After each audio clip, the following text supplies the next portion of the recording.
Sí, continuamos. Esta prácticamente sería la última clase de la física 1. ¿Verdad? Esta es la unidad 7 del programa. Como había dicho, pues si esto se evalúa, tal vez, ¿verdad?, sería nomás en forma teórica, no en forma cuantitativa. Ya les había dicho anteriormente que el examen va a centrar más que todo en ley de Newton y trabajo y energía. Tal vez como el examen viene combinado en preguntas cuantitativas o preguntas examinando conceptos, la teoría que nosotros vemos. El instructor va a seguir con las discusiones, ¿no? Casi siempre en la teoría vamos más adelante que en las discusiones para pues tener primero el material y después que el instructor sobre el material teórico que vemos, ahí explica la aplicación ya en problemas concretos. Vamos a estar con la tercera semana de junio para poner una fecha. A través de Jonathan Alejandro, yo le voy a mandar la fecha a él y él les va a transmitir esa fecha a ustedes. ¿Por qué va a ser así? Acuérdense que a veces en las planificaciones es tácito, ¿verdad? No se toman en cuenta si hay un problema o como que no van a haber problemas, pero lo vamos a hacer así porque no se sabe si una última evaluación no sea satisfactoria, hay necesidad que repetir, necesitamos otro tiempo y los tiempos ya tenemos tope porque hay que hacer un examen para aquellos que tengan derecho a suficiencia, a programarle suficiencia también, y como a la mitad de julio ya el sistema se cierra de notas. Entonces hay que calificar, hay que ver los resultados, ojalá no se repita esto, pero pensando en todo eso, pues, y que en los otros cursos pues llegamos hasta esta unidad 7, ¿verdad?, en los cursos dentro de la universidad. Entonces lo único que he hecho yo es sintetizar todo y cuando se ha podido les he mandado un material de apoyo, ¿verdad? Y con la complementación del instructor, ¿va?, para la explicación de los problemas. Pienso yo que no es por nada perder los resultados del grupo 01, tienen que esmerarse un poco más, ¿verdad?, que el grupo 2. Entonces mi consejo es que tomen en serio esto, estudien, ¿verdad? Se fijen en las discusiones, pues, y si tienen algunas deficiencias matemáticas, ¿verdad?, porque el prerequisito esto es cierto bachillerato, pero uno asume que el que ya sacó el bachillerato domina bien la aritmética, el álgebra, la trigonometría, la geometría, ¿verdad?, y que estos conocimientos no vienen a cero, sino que en el bachillerato han visto la parte de ciencias naturales, han visto la física, ¿verdad? Bien, pero aparte de eso, pues voy a explicar los últimos tópicos de esta unidad. Dice el movimiento circular y el movimiento armónico simple. Aquí pues está una partícula, digamos, M acá, ¿verdad?, moviéndose con movimiento circular uniforme. Ya sabemos todas las características del movimiento circular uniforme. Aquí tenemos una velocidad que en magnitud es constante, ¿verdad?, pero vectorialmente no es constante. Aquí tenemos una componente, formamos un triángulo rectángulo, pero aquí tenemos la amplitud, que es el radio de la trayectoria. Este es el ángulo teta girado. Este ángulo teta por geometría es igual a este ángulo teta que está acá. Esto sería x, ¿verdad? Esta es la amplitud, entonces por Pitágoras sabemos que esta es raíz de la amplitud al cuadrado menos x al cuadrado.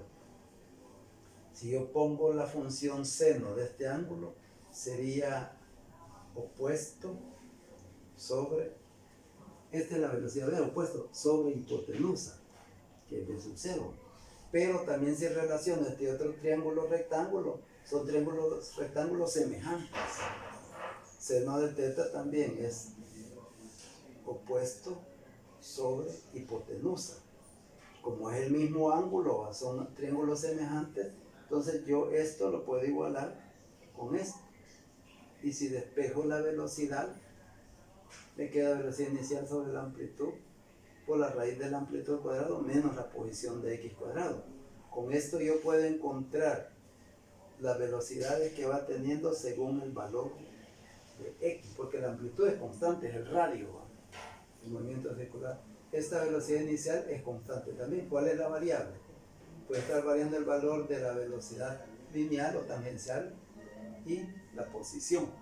Entonces aquí tenemos la velocidad en función de la posición. Si x igual 0, pues que queda velocidad inicial a sobre a cuadrado. Esto sale y me queda la misma velocidad inicial. Puedo poner a b sub 0 sobre a, como estos son valores constantes, ¿verdad? Fijos. Entonces puedo llamar una constante c por la raíz de a cuadrado menos x cuadrado, es lo mismo. Bien, quería decirles también que la frecuencia angular es igual a 2πf también.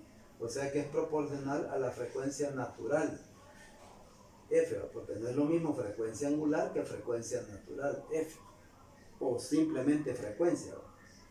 También si sabemos la constante restaurativa del movimiento o de un cuerpo elástico sobre la masa que está, porque esto que está así, alguien que esté en este eje lo vería así, como un movimiento armónico simple, ¿no? Entre menos a y a, ¿verdad? Entonces aquí estarían las distintas posiciones en x que iría ocupando el oscilador arbónico simple. Entonces la finalidad de esto pues es darles, mostrarles todas las ecuaciones del movimiento armónico simple. Bien, velocidad en función de la posición considerada energética. Aquí vamos a imaginarnos un resorte, ¿verdad? Ya no es movimiento circular, un resorte que esté pues oscilando como oscilador armónico simple.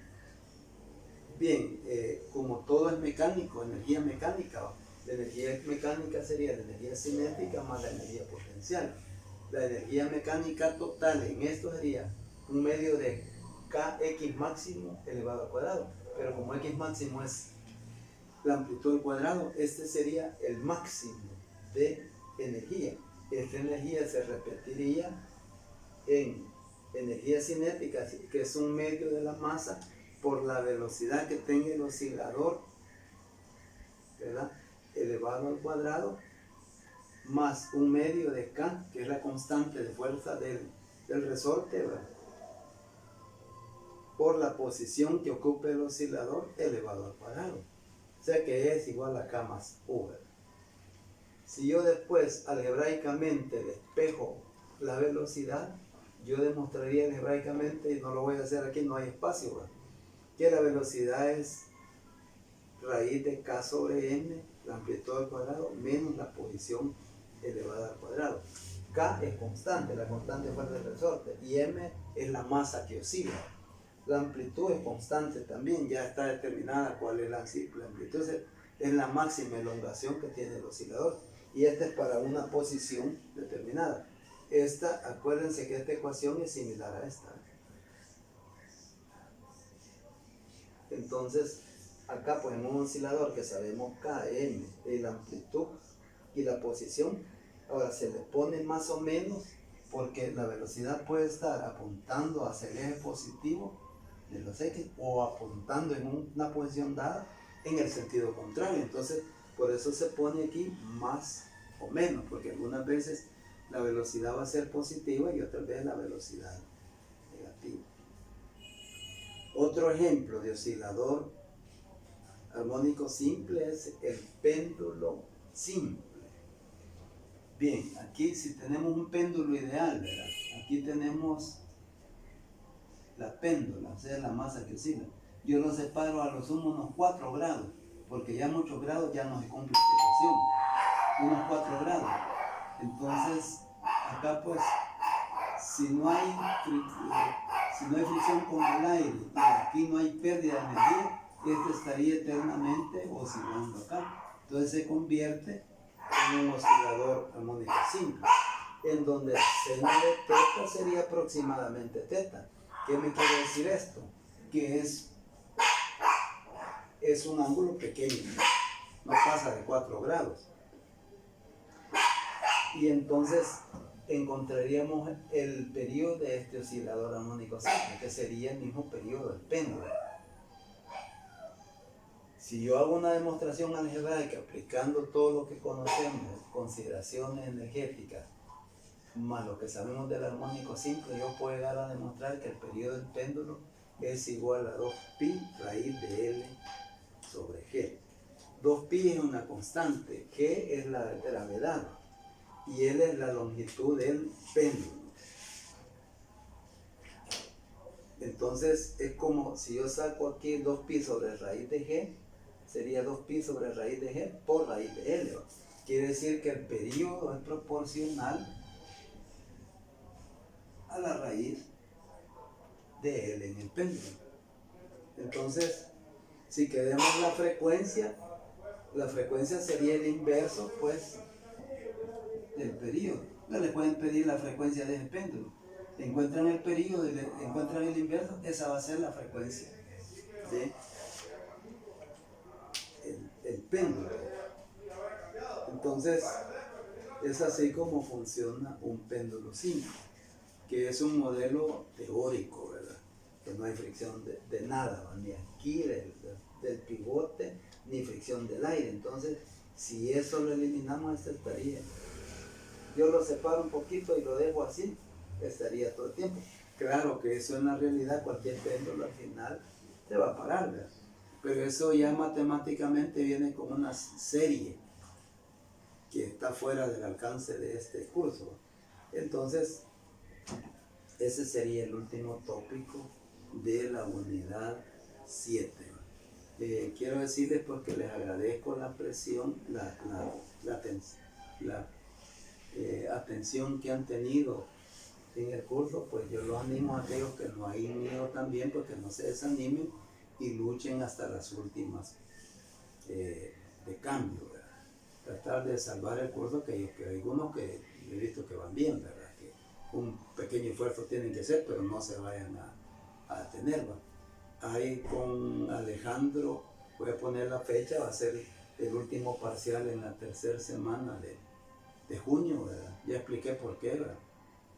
Y prometiéndole, dándole los resultados más pronto que podamos, para así saber pues que quienes ya aprobaron o quienes tienen derecho pues al examen de suficiencia y ponerles otra fecha más para hacer ese examen, y a mediados de julio yo ya tengo que estar metiendo todas las notas y se cierra el sistema. O sea que con el tiempo, ¿por qué lo vamos a hacer la tercera semana de junio? Que ya está en época de exámenes, previendo de que si hay una falla del sistema, que algún grupo pues no tuvo los resultados óptimos y ya haya que repetir un examen, ojalá que no, ¿verdad? Entonces, previendo ese tiempo, pues y no salirnos, es que así sería, ¿verdad? Ahora, Jonathan Alejandro sigue con las discusiones hasta que él haya cubierto las partes de las leyes de Newton y trabajo y energía de esto. Si yo les pregunto algo, sería pues en base a la teoría que yo estoy explicando acá. Así que muchas gracias por la atención prestada, pues, y cualquier inquietud con el instructor.